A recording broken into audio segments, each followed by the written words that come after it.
जोरी में जो महारैली हुई, वहां पर जब उन्होंने अपने भाषण की शुरुआत की तो उन्होंने कहा कि 3 परिवारों से निजात पाएगा जम्मू कश्मीर तो आगे बढ़ेगा। तो आप भी जानते हैं कि उन 3 परिवारों में एक परिवार जो है वो आपकी पार्टी से भी है, पीडीपी से। यानी वो चाहते हैं कि अब इन 3 परिवारों की जो राजनीति है या जो उनका प्लान ऑफ एक्शन है, इसे पीछे छोड़ा जाए और आगे जो है मोदी सरकार को मौका दिया जाए पूर्ण बहुमत से, यानी वो जम्मू कश्मीर में अपनी सरकार बना सके। तो आपको क्या लगता है इस बार लोग आप पर भरोसा करेंगे? क्योंकि अगर आप उनकी रैली पर देखें, तो अगर वहां पर आप भीड़ देखें, उससे क्या कहेंगे आप?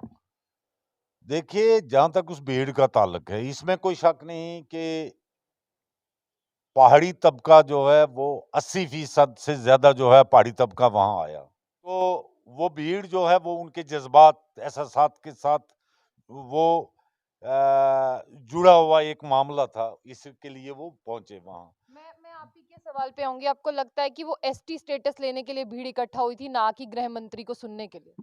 देखिए, हाँ, वो एसटी स्टेटस की उम्मीद पर वहाँ आए। मतलब उन्हें सुनने नहीं आए होम मिनिस्टर।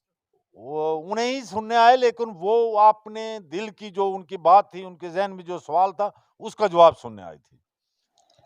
पीडीपी अध्यक्ष महबूबा मुफ्ती जो है वो कल जम्मू में थी और आज भी वो जम्मू में ही है। लेकिन बात करते हैं, कल उन्होंने जो है वो डोगरों के लिए डोगरी में जो है अपना भाषण स्टार्ट किया और बहुत खूबसूरत लग रहा था उनकी जुबान से। लेकिन जहां तक बात करते हैं पीडीपी की, आपने देखा कि जो भाजपा है लगातार पीडीपी को जो है वो कटघरे में लाकर खड़ा करती है। और जहां पर बात करते हैं, अभी भाजपा ने जो गुगली डाली थी पहाड़ी और गुजरों को लेकर, तो आपने देखा कि इस बार पहाड़ियों को लगा था कि उन्हें जो है एसटी स्टेटस मिल जाएगा और वहीं गुजरों की बात करते हैं वो चाहते हैं ना मिले। लेकिन अभी जो है कुछ नहीं मिला। अभी कहा गया है कि आपको बहुत जल्द मिल जाएगा, लेकिन अब पहाड़ियों की ये मांग है कि हमें जो है वो इलेक्शंस के पहले चाहिए।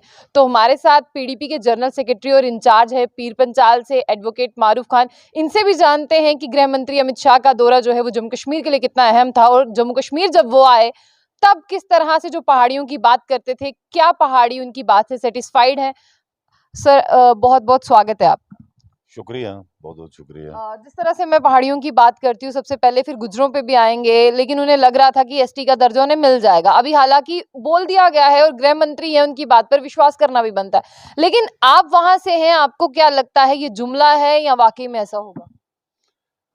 देखिए, ये एक मखसूस तबका जो है उसकी उम्मीदें थीं, और जो उम्मीदें थीं उस मियार पर बात नहीं हुई। लेकिन चलिए, एक उम्मीद और बड़ी है पहाड़ियों को, अच्छी बात है।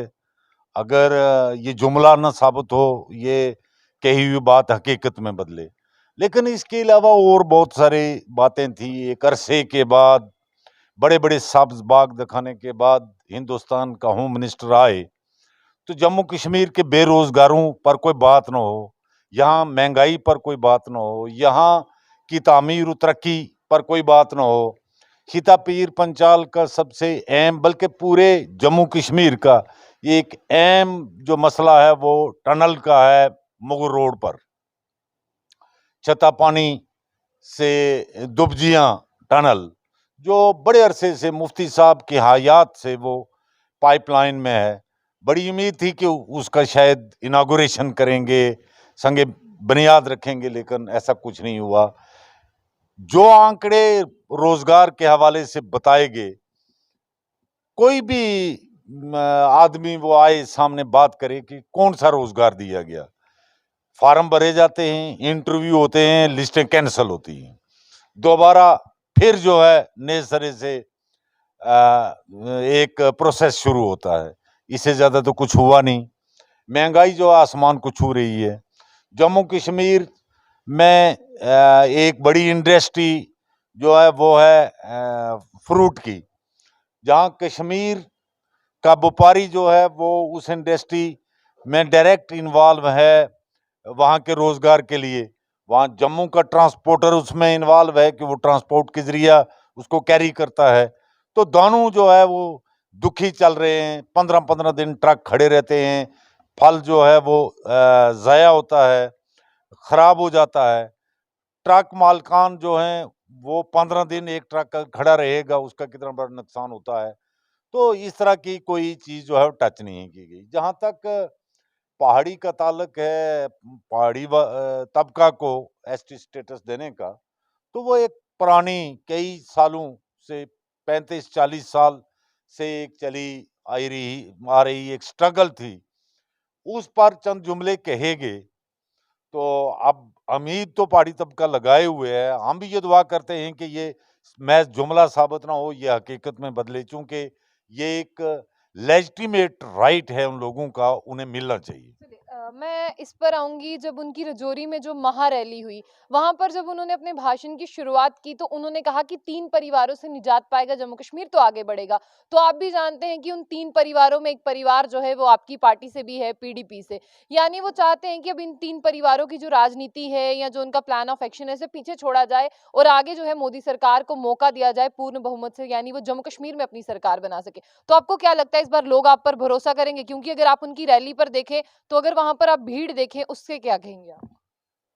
देखिए, जहाँ तक उस भीड़ का ताल्लुक है, इसमें कोई शक नहीं कि पहाड़ी तबका जो है वो 80% से ज़्यादा जो है पहाड़ी तबका वहाँ आया। मर्द-औरतें आई, जवान-बूढ़े आए, पैदल चल के भी लोग आए, इसलिए कि 35-40 साल की स्ट्रगल के बाद वो मायूसी में डूबे हुए थे।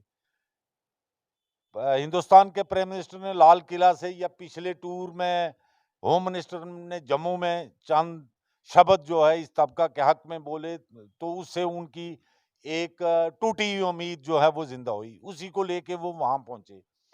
तो वो भीड़ जो है वो उनके जज्बात एहसासात के साथ वो जुड़ा हुआ एक मामला था, इसके लिए वो पहुंचे वहां। मैं आप ही के सवाल पे आऊँगी। आपको लगता है कि वो एसटी स्टेटस लेने के लिए भीड़ इकट्ठा हुई थी, ना कि गृह मंत्री को सुनने के लिए? देखिए, हाँ, वो एसटी स्टेटस की उम्मीद पर वहां आए। मतलब उन्हें सुनने नहीं आए होम मिनिस्टर? वो उन्हें ही सुनने आए, लेकिन वो अपने दिल की जो उनकी बात थी, उनके ज़हन में जो सवाल था, उसका जवाब सुनने आए थे। उसके अलावा जो बातें वहाँ हुई वो जो है ज़ी शाऊर पढ़े-लिखे जो लोग थे, उससे मायूस होके गए कि कुछ ऐसी बातें यहाँ की गई हैं कि जो ज़मीन पर हुई नहीं। जहाँ तक 3 ख़ानदानों का आपने ज़िक्र किया, मैं बाकी ख़ानदानों की बात नहीं करूँगा। अगर करूँगा बात लंबी हो जाएगी, एक ये नहीं कि मैं नहीं करना चाहता। लेकिन मैं मुफ्ती खानदान की बात करूंगा। उन्होंने लफ्ज वहां इस्तेमाल किया, मुफ्ती एंड को। हिंदुस्तान की तारीख में मरहूम मुफ्ती मोहम्मद सईद जो थे, उनसे बढ़ के दयानतदार पॉलिटिशियन मैं नहीं समझता कि कोई दूसरा पेश कर सकता है। और हिंदुस्तान मुल्क के लिए वतन परस्त, उनसे बड़ा कोई नहीं हो सकता। अगर आज के होम मिनिस्टर वतन परस्त हैं, तो किसी भी लिहाज से वो नहीं कह सकते कि मुफ्ती सईद जो है वो कम वतन परस्त थे। जहां तक इस बात का ताल्लुक है कि जी इन 3 खानदानों ने मुफ्ती फैमिली को हुकूमत करने के लिए फ़कत पहले 3 साल 2002 से 2005 तक मुफ्ती साहब को मौका मिला। जो गवर्नेंस उस वक़्त मुफ्ती साहब ने दी, वो एक मिसाली है पूरे हिंदुस्तान में, किसी रियासत में और मरकज में कोई आज तक दे नहीं सका। उस दौर में तामीर तरक्की का पूरे जम्मू कश्मीर में एक नया दौर शुरू हुआ, नए बाब जो है तरक्की के खुले, और उस वक्त जम्मू कश्मीर जल रहा था। उस वक्त मिलिटेंसी अरूज पर थी।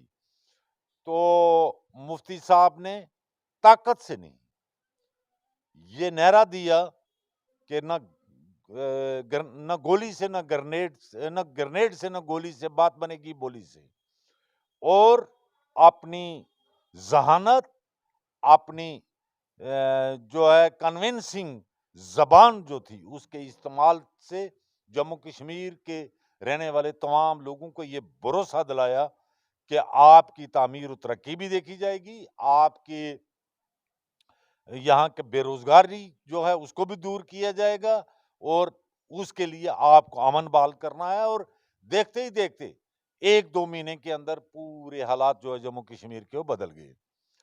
और ध्यानदारी ईमानदारी का ये हाल था कि आरईटी की लिस्ट निकलती थी, पैनल बनता था, और वो पैनल जो है वो पेपर में आता था। पेपर में जो कैंडिडेट होते थे उनको मौका दिया जाता था कि वो उस पैनल को चेक करके देखें कि उनके मेरिट को कहीं ऊपर नीचे तो नहीं किया गया। किसी को कोई ऐतराज है इस पर तो वो ऑब्जेक्शन दाखिल करे, और वो ऑब्जेक्शन बाकायदा सुने जाते थे, और माकूल इंजेक्शन अगर ऑब्जेक्शन होता था तो उस पर पाबंद थी एडमिनिस्ट्रेशन, गवर्नमेंट जो है कि वो उस पर अमल करे। इससे ज्यादा जो है अफेक्टिव ढंग से देनदाराना गवर्नमेंट जो है वो कोई हो नहीं सकती। कोई आदमी आज तक सामने आके ये नहीं कह सकता कि मुफ्ती साहब के दौर में उनकी काबीना का कोई आदमी किसी ने करप्शन की। खुद उनका तो सवाल ही नहीं पैदा हो सकता।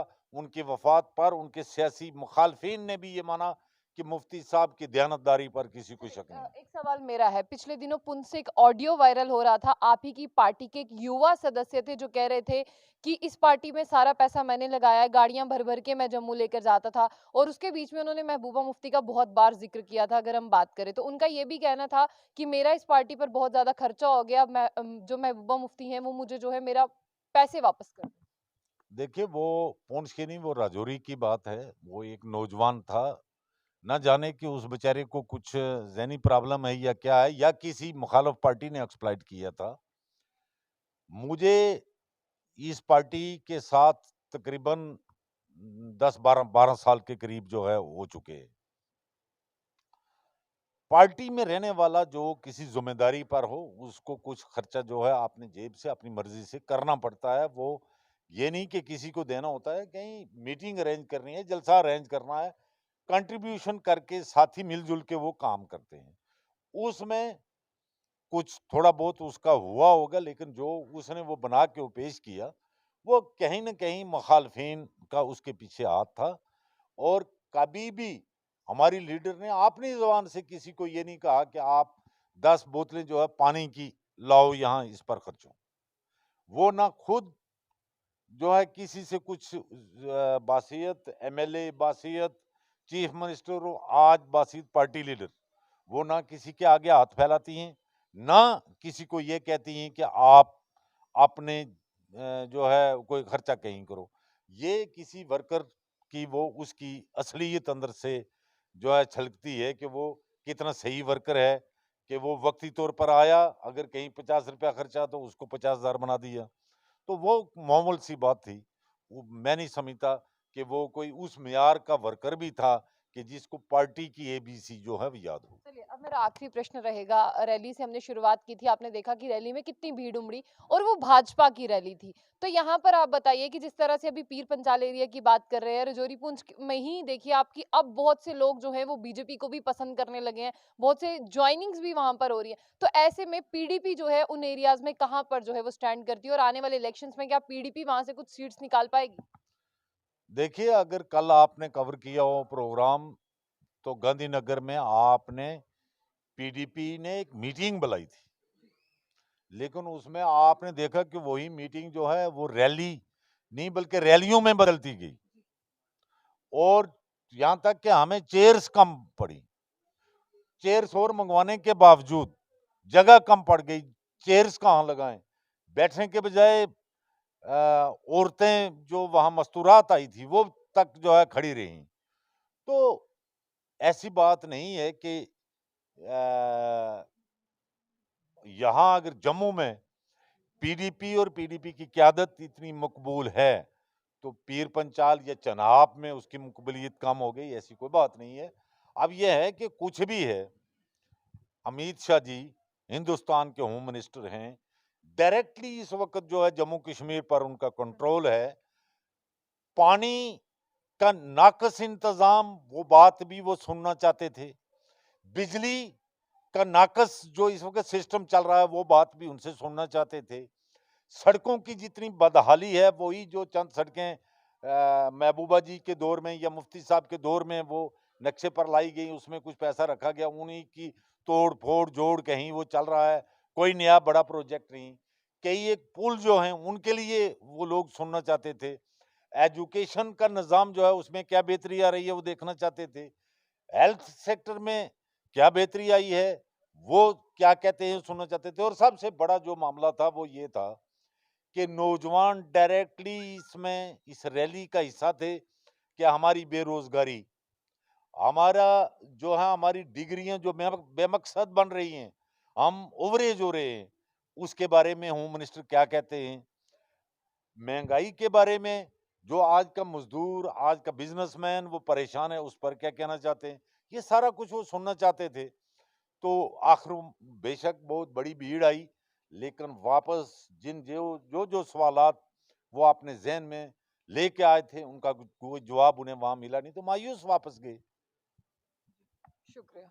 तो ये थे हमारे साथ एडवोकेट मारूफ खान। और बता दें कि पीर पंचाल वैली की बात करते हैं, वहाँ के कद्दावर लीडर हैं, पीडीपी से हैं, और आने वाले दिनों में पीडीपी किस तरह का प्रदर्शन करती है वो भी देखने वाली बात बनती है। उसके साथ साथ अगर बात करते हैं, कल पीडीपी की जो वन डे कन्वेंशन थी वो भी जम्मू में ही थी, और वहाँ पर भी जो है वो बहुत ज़्यादा भीड़ थी, और जिसमें महबूबा मुफ्ती जो है वो खुद शामिल थी। और जिस तरह से अगर बात करते हैं इलेक्शंस में जो है वो गहरी नजर रहेगी, और साथ ही साथ उससे जुड़ा हुआ अपडेट जो है वो आपको जरूर देंगे। तो ऐसी और भी अपडेट्स के लिए देखते रहिए बुलेटिन। आशिया खान से